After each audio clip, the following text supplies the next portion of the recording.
5장입니다. 마태복음 5장. 팔복이죠. 팔복.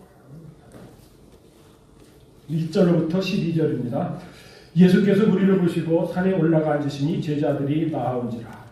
입을 열어 가르쳐 이르시되 심령이 가난한 자는 복이 있나니 천국이 그들의 것이며 애통하는 자는 복이 있나니 그들이 위로를 받을 것이며 온유한 자는 복이 있나니 그들이 땅을 기업으로 받을 것이며 의에 줄이고 목마른 자는 복이 있나니 그들이 배부를 것이며 긍휼히 여기는 자는 복이 있나니 그들이 긍휼히 여김을 받을 것이며 마음이 청결한 자는 복이 있나니 그들이 하나님을 볼 것이며 화평하게 하는 자는 복이 있나니 그들이 하나님의 아들이라 일컬음을 받을 것이며 의를 위하여 박해를 받는 자는 복이 있나니 천국이 그들의 것이니라.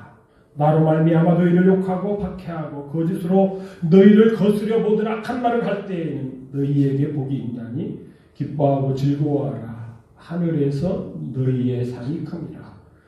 너희 전에 있던 선지자들도 이같이 박해하였느니라. 아멘. 여러분 오늘 말씀 가운데에 복이 있나니가 몇 번 나오는지 혹시 세보셨어요? 복이 있나니 복이 있나니 9번 나오죠? 9번 나오는데 왜 8복이라고 했을까요? 그 이유는 뭐죠? 그 앞에 8번은 이 말씀을 받는 자들을 간접적으로 그들이 위로를 받을 것이요 그들이 하다가 이제 마지막 9번째 복인 11절에서는 너희가 이렇게 바뀝니다. 너희가.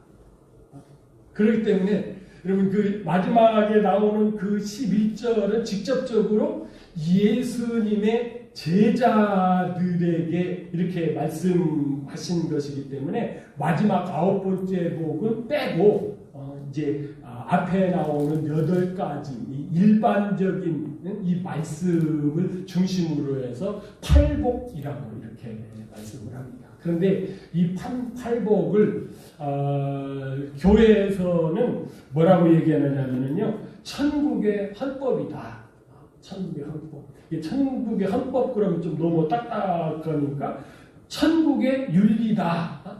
이렇게 말씀을 합니다. 정확한 의미는 뭐예요? 이 천국은 우리가 죽어서 가는 나라가 아닙니다. 우리가 죽어서 가는 나라는 성경에서 한 번도 천국이라고 얘기하지 아니하고 나원이라고 얘기합니다. 나원. 그러면 성경에서 얘기하는 천국은 어떤 나라예요? 이것은 여러분 정확히 아셔야 됩니다. 예수님이 육신의 몸을 이 땅에 입으시고 오셔서 율법대로 만 30세가 되셔서 이제 공적인 생애를 시작할 때에 요한에게 요단강에 가서 침례를 받으시고 물에서 올라오실 때에 성령이 임하셨어요. 그리고서 이제 예수님께서 복음을 선포하실 때에 천국이 가까웠느니라 선포를 하시고 요한 마태복음 3장에 들어가서 어떻게 합니까? 예수님께서 그 성령 충만함으로 사역을 시작함으로 뭐가 시작됐어요? 천국 하나님의 통치가 시작된 거예요. 이렇게 해서 시작된 하나님의 나라는 어디까지 간다고요? 하늘과 땅이 없어질 때까지. 언제 없어지죠? 하늘과 땅은 요한계시록 22장에 가서 보시면 언제 없어져요? 그렇죠? 새 예루살렘이 등장하기 전에 천년왕국이 끝난 다음에 새 하늘과 새 땅이 등장함과 동시에 하늘과 땅은 싹 없어져요. 그때까지 하늘들이 있기 때문에 하나님의 나라는 그때까지 쭉 이어지는 것입니다. 그러니까 이 천국의 윤리라고 하는 것, 이 하나님 나라의 이 규범이라고 하는 것은 지금 우리가 살아서 지켜야 될, 다시 말씀드리면 하나님의 통치로 누려야 될 규범이라고 하는 것입니다. 사실 제가 왜 이 부분을 이렇게 강조해서 말씀드리냐 하면은 이 부분을 놓치면은 이 말씀이 헷갈려요. 어떻게 헷갈립니까? 이렇게 죽어서 가서 그날에 가서 우리가 신령한 몸을 입고 지켜야 될 규례인가? 말씀을 보면 그렇지 않은 것 같은데 왔다 갔다 그렇게 하거든요. 왔다 갔다 하면 안 됩니다. 지금 우리가 살아서 하나님의 통치를 교회로 교회에서 우리가 누리는 것을 이렇게 의미한다라고 하는 것입니다. 그런 의미에서 여러분 1절을 좀 잘 보셔야 돼요. 1절을 왜 잘 보시라고 하냐면은 저도 얼마 전까지만 해도 이렇게 마태복음 5장, 6장, 7장을 보통 뭐라고 그러죠? 산상수훈을 예수님께서 산에서 많은 사람들을 모아놓고 설교한 것으로 그렇게 이해를 했었어요. 설교한 것으로. 마치 예수님께서 베드로의 배를 빌려서 조금 이렇게 띄고서 말씀을 많은 사람들에게 전하고 깊은 데로 가서 그물을 내려라 해서 물고기 많이 잡게 했던 그때처럼 대중을 위한 설교로 이해를 하고 있었어요. 그런데 그게 아니더라고요. 2절 보니까 입을 열어 가르쳤다 이렇게 되어 있거든요. 가르쳤다. 그러면서 그 5장이 시작되기 전에 그 4장 끝부분을 보면은 이게 뭔지를 조금 더 이해할 수가 있어요. 끝부분에 보면은요, 예수님께서 사역을 시작하시자마자 소문이 온 수리아에 퍼졌어요. 여기 수리아라고 하는 건 요즘 우리에게는 시리아. 이때 이제 로마가 유대를 통치하시면서 여러분요, 그 유대 나라까지 수리아의 영역, 시리아의 영역으로 넣어가지고 이렇게 총독도 파송을 하고 왕들도 세우게 하고 그랬거든요. 그래서 이 갈릴리, 네가볼리 할 것 없이 예루살렘에서까지 갈릴리, 이 가버나움에서 사역하는 예수님한테 많은 사람들이 왔는데 그 사람들이 예수님 앞에 온 의도가 무엇이라고요? 그 앞에 보시면은 병 고치는 것 때문에 온 것이지요. 그래서 1절을 다시 한번 보시면은 예수께서 무리를 보시고 산에 올라가 앉으시니 제자들이 나온지라 입을 열어 가르쳐 이르시되 할 때에 여러분 이것을 조금 더 이 원문에 가깝게 이렇게 해석을 하면은 예수께서 그 무리들을 보시고 그 무리들은 어떤 무리들이에요?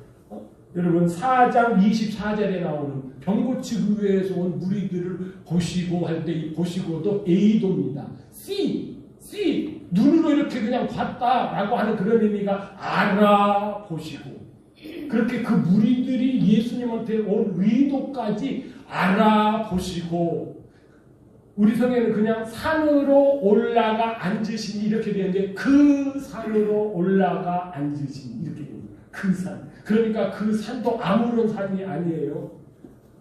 그 내용이 있는 산, 팩트가 있는 산이라는 얘기죠. 여러분 이 산, 팩트가 있는 산. 우리가 이 마태복음을 쭉 읽어가다 보면은 이제 마태복음 마지막 장 28장에 가서 보시면은 예수님께서 무슨 말씀을 하세요? 갈릴리에 가서 나를 만나자. 너희들보다 내가 갈릴리에 먼저 가 있겠다 하시면서 갈릴리 어디서 만나자고 했어요? 산에서 만나자. 갈릴리 그 산에서 만나자. 예수님께서 그렇게 말씀하시니까 가룟 유다를 제하고 가룟 유다는 떨어져 나갔으니까 죽었으니까 제하고 11 제자가 어떤 산에서요? 갈릴리에 가서 예수께서 지시한 그 산에 이르러서 부활하신 예수님을 만납니다. 그러니까 그 산도 우리 성경에는 이런 거 착각하지 말라고 그라고 이렇게 지시대명사를 딱 써놨는데 우리는 이런 거 번역할 때 빼놓고 번역을 해서 우리가 읽을 때 그렇지 않아도 독해력이 떨어지는데 우리가 그렇지 않아도 문해력이 떨어져서 글을 읽기는 읽었는데 오해하기 쉬운데 더 오해를 하는 것이죠. 그 산에 올라갔다라고 하는 것은 분명히 의미 있는 산에 올라갔는데 말씀의 내용을 보면 큰 무리들이 오는 것을 보고 내가 육신을 입고 온 것은 병 고치러만 온 것이 아닌데 진짜 내가 온 것은 교회로 세우러 온 것인데 그 하나님의 이 백성들을 구원해서 아들 삼으셔서 하나님의 지체가 되는 몸을 세우는 교회를 세우러 온 건데 해가지고 살짝 빠져나가서 그 산으로 올라갔었을 때에 제자들 큰 무리를 아니고 진짜 예수님의 목적대로 예수님을 따르던 무리가 아니고 제자들만 예수님한테 나왔다라고 하는 거죠. 제가 혹시 여러분 중에 그거 당연한 거 아니에요? 그러신 분들은 되게 죄송합니다. 저는 얼마 전까지만 해도 많은 무리들 앞에서 대중 앞에서 설교한 것으로 산상수훈을 알았기 때문에 그리고 그렇게 여러분들에게 설교를 했고 가르쳤기 때문에 바로 잡습니다. 여러분 이 산상수훈이 끝나고 8장을 시작할 때에 뭐라고 시작을 합니까? 마태복음 8장 1절 보시기 바랍니다. 예수께서 산에서 여기도 어떤 산일까요? 그 산에서 내려오시니 수많은 무리가 따르니라. 내려오시니 따릅니다. 그러면 산에 갔을 때에는 큰 무리가 따랐다는 얘기, 안 따랐다는 얘기야? 안 따랐다는 얘기죠. 내려오시니 따릅니다. 자, 그러면 제자들에게 이 말씀을 하셨다고 하는 것이 왜 중요하냐? 바로 이 제자들이 천국 안에서 교회의 기초석을 놓아서 교회를 세우는 자들이기 때문에 제가 이 말씀을 강조하는 것입니다. 여러분 그런 의미에서 여러분 오늘 말씀을 좀 이렇게 차근차근 살펴보면은 자칫 잘못해서 이렇게 읽으면은 좀 그래요. 저는 요즘에 이렇게 교회에서도 이 말씀이 인기가 있는 줄 알았거든요. 그런데 이렇게 말씀을 다 준비하고서 이렇게 인터넷에 들어가서 풀고 쳤더니 첫 번째로 이렇게 떠있는 그 설교하신 목사님 딱 내가 들어보니까 교회에서는 요즘에 이 팔복이 인기가 없대요. 이 팔복을 읽어보면은 뭐 복 있다고 그러는데 느끼기에는 이거 찐따 아니야? 찐따 아세요? 찐따? 찐따 모르겠죠. 쭈구리는 아십니까? 쭈구리? 40, 50대는 쭈구리는 아시겠죠? 쭈구리하고 똑같은 뜻이 찐따, 찌질이라는 얘기입니다. 찌질이. 요즘 뭐 젊은 아이들이 이렇게 벌써 이 말도 지나갔을 수도 있어요. 찐따 아니야? 예수 믿는 사람들은 찐따 아니야? 하나님 통치받는 사람들은 찐따 아니야? 호구네. 이렇게 느껴진다는 거예요. 그런데 사실은 그렇지 않습니다. 이게 굉장히 귀한 것입니다.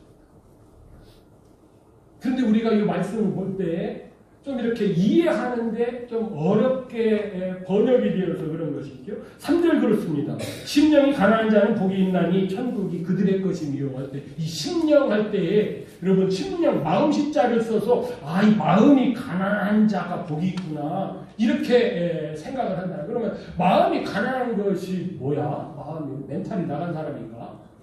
이렇게 생각하는데 원어에는 마음이라고 하는 것 들어가 있지 않습니다. 푸뉴마 영입니다. 영. 거기에다가 토푸뉴마에서 그 영이 가난한 자. 그런데 정확히 번역하면은 이 전치사가 있으니까 그 영 안에서 가난한 자들은 복수니까요. 가난한 자들은 복이 있나니 천국이 그들의 것이며 할 때 여기서도 영이라고 할 때 아까 3도 이 관사가 있었다고 말씀드렸잖아요. 성경에 그렇게 관사가 붙어 있는 것은 성경 다른 곳에도 이 영이 나온다는 얘기예요. 특별히 이 영에 대해서는 아까도 말씀드렸습니다만 마태복음 3장에 영이 나오죠.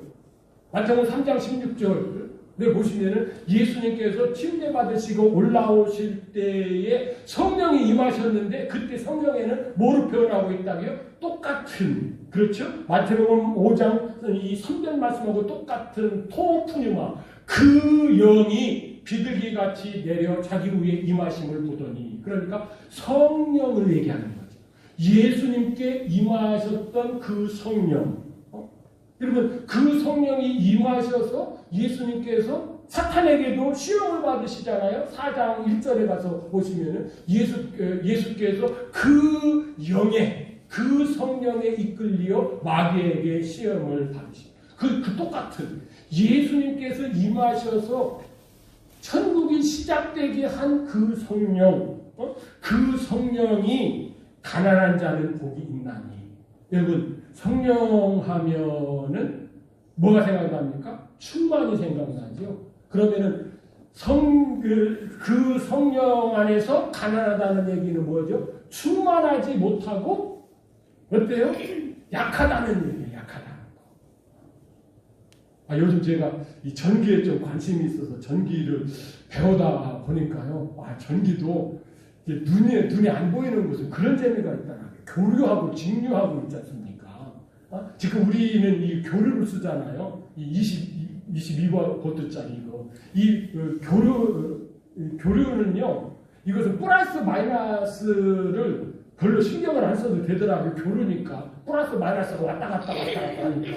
그런데 직류는 어떻죠? 우리 건전제 같은 거 이런 것은 잘 알죠, 집사님. 그렇죠. 나도 그거 깨닫고 굉장히 재밌었어. 성경 배우는 것처럼 재밌더라고. 이게 직류는요, 플러스 마이너스가 굉장히 중요하다는 거. 잘못 연결하면 비싼 기계 태워먹더라고. 직류는 전압을 우리는 약하게 그렇게 사용하는데요. 요것은 약하면서도 이 전기 장판 같은 거 이런 건요, 이렇게 교류로 만들지 않고 직류로 만들면은 이렇게 그 전기 장판도 몸에 그렇게 해롭지 않고 건강에도 좋다고 합니다. 그런데 요것은 플러스인지 마이너스인지 정확하게 연결을 해야 돼요. 그거 막 잘못해가지고서 거꾸로 연결했다라고 하는 건 기계 다 망가뜨리는 거예요. 하나님 말씀도 사실은 그런 면이 좀 있어요. 이게 교류 말고 직류처럼 또박또박 따져야 될 때가 있다는 얘기. 그 성령이 충만해야 되는데 충만하지 않으니까 가난을 느끼는 거죠. 우리가 돈이 없으면 뭐를 느껴요? 가난을 느끼잖아요. 아니 우리가 이 재산이 많지 않으면 뭐를 느껴요? 가난을 느끼잖아요. 아들 대학 보내야 되는데, 아들 유학 보내야 되는데, 1년에 1억씩 든다고 그러네. 그런데 재산이 있으면 어때요? 난 부자야. 그래서, 하나 팔아가지고 어떻게 해요? 지난번에 사놨던 그 아파트 팔아서, 너 줄 테니까, 그냥 가서 유학하고 와라. 이러면 되는데, 이게 없어. 가난을 느껴. 그렇게 되면은 나도 어떻게 돼요? 부자가 돼야 되는데 부자가 돼야 되는 것 같지만 이 영이 충만하지 않으면 어떻다고요? 나 충만해야 되는데 그런 사람이 어떻게 한다고요? 복이 있다는 거예요. 왜 그렇죠? 그렇게 사모하는 심령은 어떻게 돼요? 하나님께서 충만케 하시니까. 그런데 여러분 여기서 복도 뭐라고요? 성경에는 복이 두 가지로 나오고 있습니다. 하나는 형통의 복이고 이건 다 아시죠? 하나는 뭐라고요? 하나님과의 관계의 복입니다. 이거 신약과 구약이 똑같아요. 구약에서는 형통의 복을 바라크라고 하고 신약에서는 율로기아라고 해요. 이것은 형통의 복입니다. 우리가 건강하고 돈 잘 벌고 자식들 막 출세하고 관복도 있어가지고 어떻게 해요? 국회의원만 나갔다라고 하면은 운동도 별로 않고 막 그런데도 막 딱딱 당선이 되고 막 이런 거. 그런데 오늘 본문에 나오는 것은 형통의 복이 아니라 뭐라고요? 관계의 복. 마카리오스. 구약으로 얘기하면은 아슈레이. 시편 1편에 나오는 아슈레이 복 똑같은 복이에요. 하나님과 관계가 좋다는 얘기예요. 더 정확히 표현하면 원어상으로 보면은 뭐라고요? 하나님과 우리 사이에 막힘이 없어. 그래서 하나님과 우리 사이에 선을 그으면 직선이 돼. 중간에 막힘이 없으니까. 그런 복을 누린다는 것이죠. 그러니까 이 말씀은 성령님과 관계되어 있는 말씀이라는 거죠. 애통도 마찬가지입니다. 애통하는 자는 복이 있나니 위로를 받을 것이며. 이 애통이 뭡니까? 언제 애통을 하게 되죠? 현실을 알았을 때. 그것 어떤 현실? 아주 딱한 현실. 자기 자신을 알았을 때 애통하게 됩니다. 가령 이런 거죠.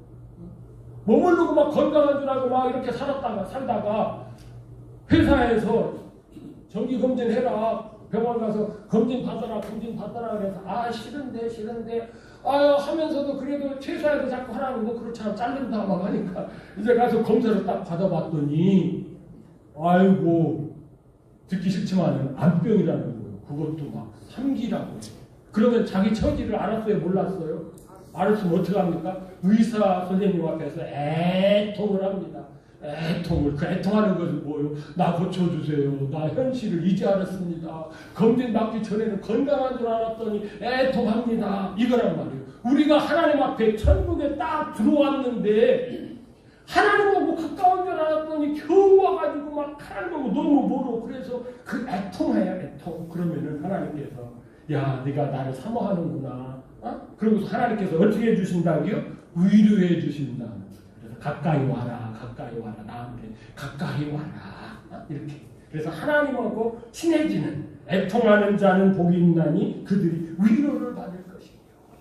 괜찮아. 지금 아직 기회가 있어. 가까이 와, 가까이 와.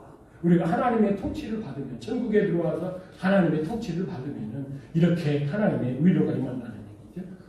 온유도 마찬가지죠. 온유. 여러분, 온유한 자라고 하면은 누가 생각이 납니까? 여러분, 민수기 12장 13절에 가서 이 온유함도 마찬가지예요.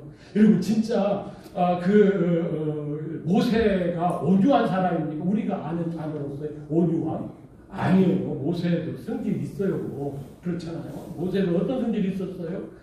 유대인으로서 자부심을 가지고 동족이 이렇게 고생하는 것을 딱 봤더니 애국 사람이 어떻게 해요? 부당하게 되어온단 말이에요. 그러니까 온유한 사람 같으면 패입니까? 그런데 패했는데 어느 정도예요? 죽을 정도로 패요. 얼마나. 그러니까 여기서 온유하다라고 하는 것은 그런 의미의 온유함이 아니지요. 길들여졌다는 얘기죠. 이 모세가 그런 개박함이 있는데 하나님을 잘 모를 때, 그런데 광야에 나가서 하나님의 말씀으로 자꾸 설득받고 가르침을 받고 이러다 보니까 어때요? 하나님의 말씀에 길이 들여져서 하나님께서 말씀하시면은 하나님의 말씀이 언제든지 옳습니다. 이렇게 온유해졌다는 얘기죠. 여러분, 이렇게 온유해진 사람은 복이 있나니 그들이 땅을 기업으로 받을 것인가. 여기서 땅도 마찬가지입니다. 땅, 부동산 부자가 된다는 얘기가 아니에요. 온유한 사람이 부동산 부자가 된다는 얘기가 아니라 이 땅이라고 하는 단어는 성경에서 아주 오묘한 의미를 가지고 있습니다. 세상도 같은 의미인데 세상 가운데 있는 교회, 이런 의미예요. 여러분, 우리가 요한계시록을 읽어보면은 이런 말씀을 하고 있습니다.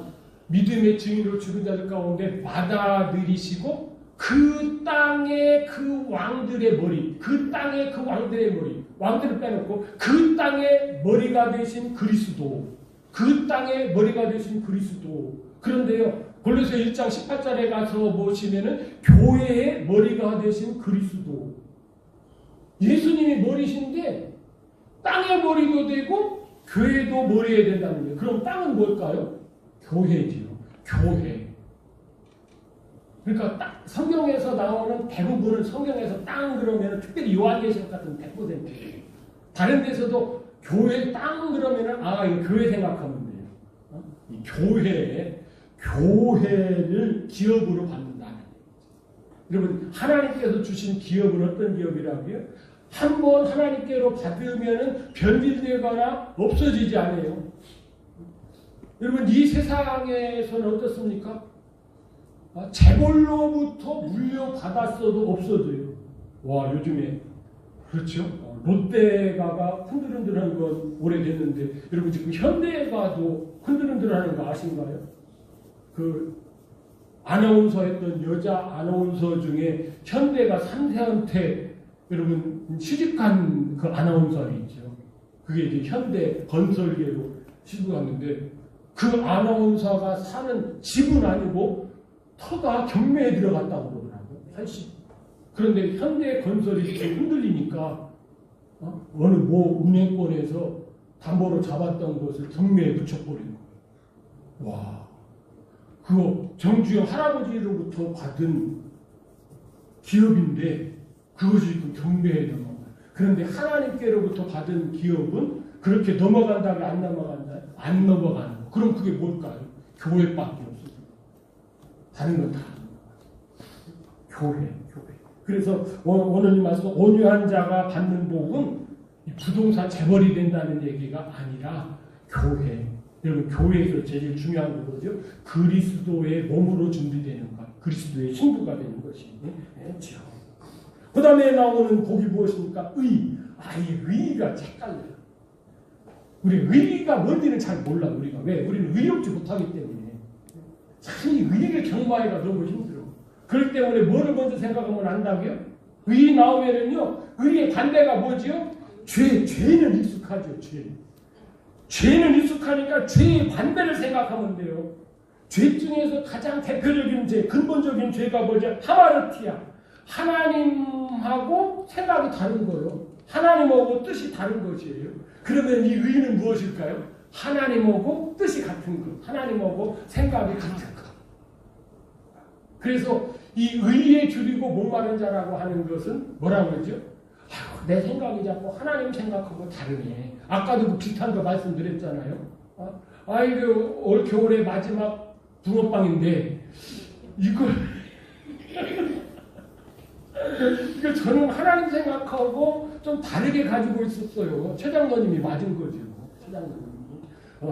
최장로님이 이것은 하나님의 이름으로 이게 우리가 이거 재료를 구입할 때 뭐를 준비했다고요? 전도용으로 준비한 거지. 그런데 저는 자꾸 어떻게 해요?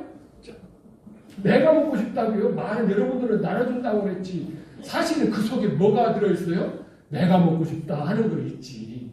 요런 것이 뭐라고요? 죄인데 아니야. 의는 뭐라고요? 하나님하고 생각이 같은 거. 아니야. 이것은 하나님께서는 이걸 우리에게 왜 허락하셔서 전도용으로 쓰라고 허락한 것이지. 그렇게 하나님의 생각대로 가는 것이 의고 하나님 생각대로 아닌 것이 뭐라고요? 이게 죄라는 얘기죠. 이 얘기예요. 의에 줄이고 목마른 자는 복이 있나니 그들이 배부를 것이야. 아이고 지금 내 생각이 하나님 생각하고 달라요. 하나님은 뜨거운 좋아요. 하나님하고 같은 생각을 하고 싶어요. 그러면은 하나님께서 우리를 자꾸 설득해서 우리의 생각은 내려놓게 하시고 하나님의 생각으로 채워지게 하셔서 하나님의 것으로 배부르다. 이런 말씀이 되는 것이지요. 그 다음에 나오는 말씀, 긍휼히 여기는 것. 긍휼히 여기는 건 뭐죠? 불쌍히 여기는 것이죠. 하나님의 본성이 뭡니까? 하나님은 사랑의 신이라 이렇게 정의를 내릴 수 있을 정도로 이 사랑 안에는 긍휼히 여기는 마음, 자비로운 마음이 있잖아요. 긍휼히 여기는 자는 복이 있나니 그들이 긍휼히 여김을 받을 것입니다. 그러니까 우리는 원칙적으로 긍휼해요, 안 해요?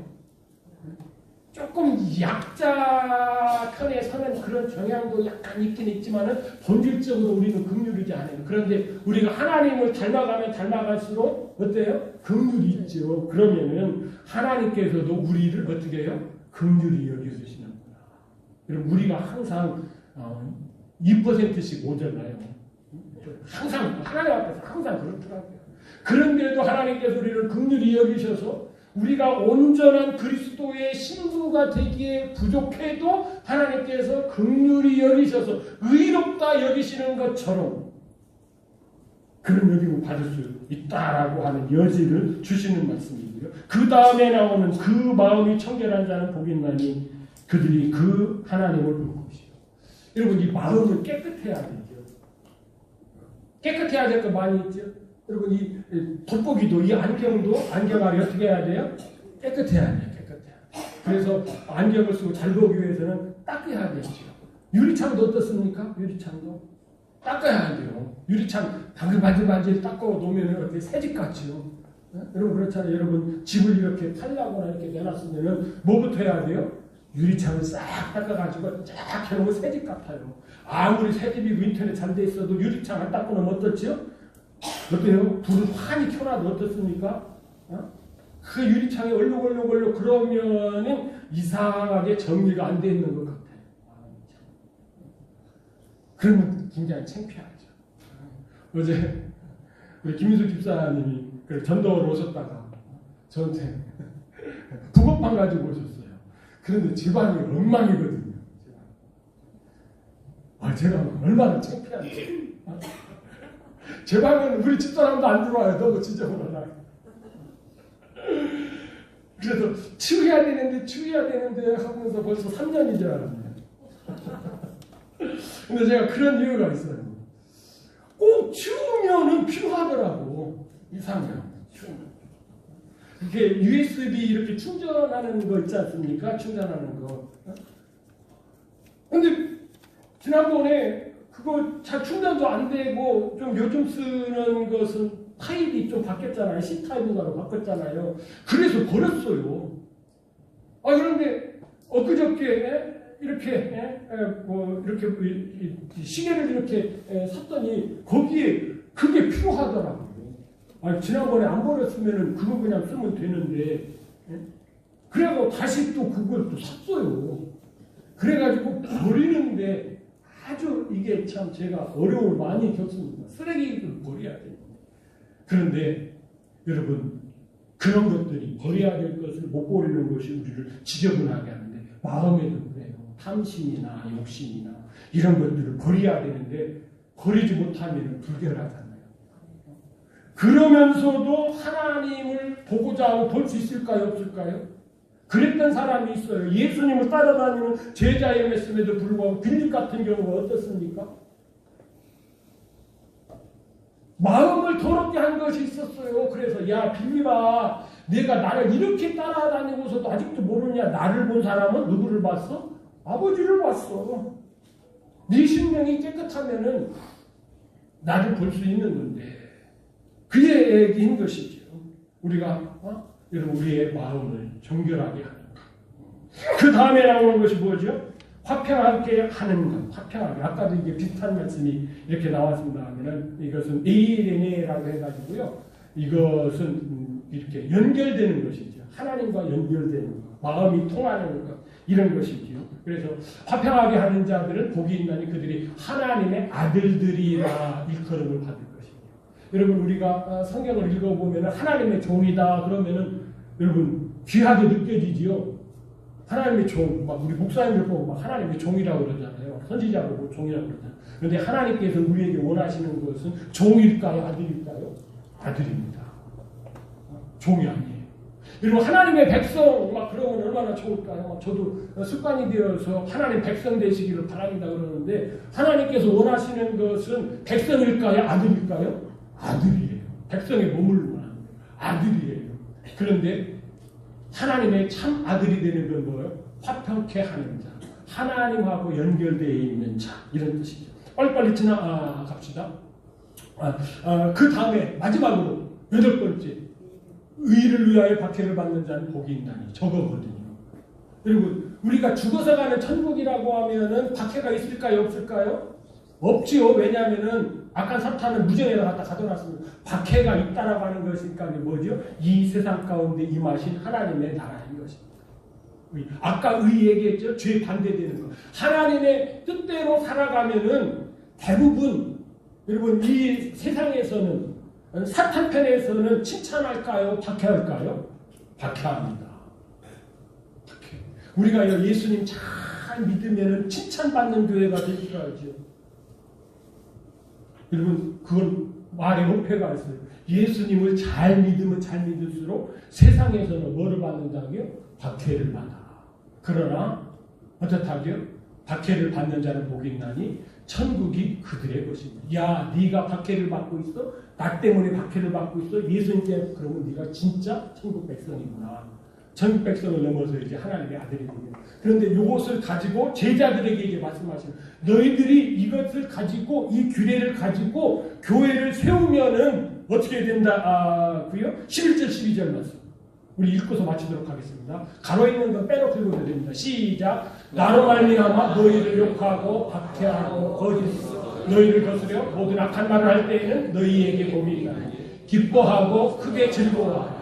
그 하늘들에서 너희의 그 상을 기쁘리라. 너희 전에 있던 선지자들도 이같이 박해를 받느니라. 여기서 박해를 받는데 기뻐하라는 이 단어가 현재형 명사입니다. 과거형 명사는 뭐죠? 회개하라 하면 과거형 명사이기 때문에 한 번 회개하면 끝나는 거예요. 그런데 기뻐하라고 하는 건 현재형 명사예요. 한 번만 지금만 기뻐해야 하고 끝나는 건 아니에요. 언제까지요? 천년왕국에 가서 상을 받을 때까지 계속 기뻐하라는 얘기예요. 즐거워하라는 것도요. 그때까지 계속 즐거워하라는 거예요. 여러분 이런 자들이 하나님의 천국의 헌법, 천국의 윤리, 하나님 나라의 규례를 받고 살아가는 자들의 성도의 삶이고 성품인 것입니다. 예수님께서 이 말씀을 하신 것은 우리가 기억을 한다고 하면은 지금 우리가 예수님 믿음으로 말미암아 천국에 들어와서 교회로서 예수님의 몸을 이루고 저희들이 주님을 섬길 때에 꼭 우리가 가져야 될 자세는 있습니다. 이 자세를 가지고 이번 한 주간 동안도 환난과 핍박이 있어도 기뻐하고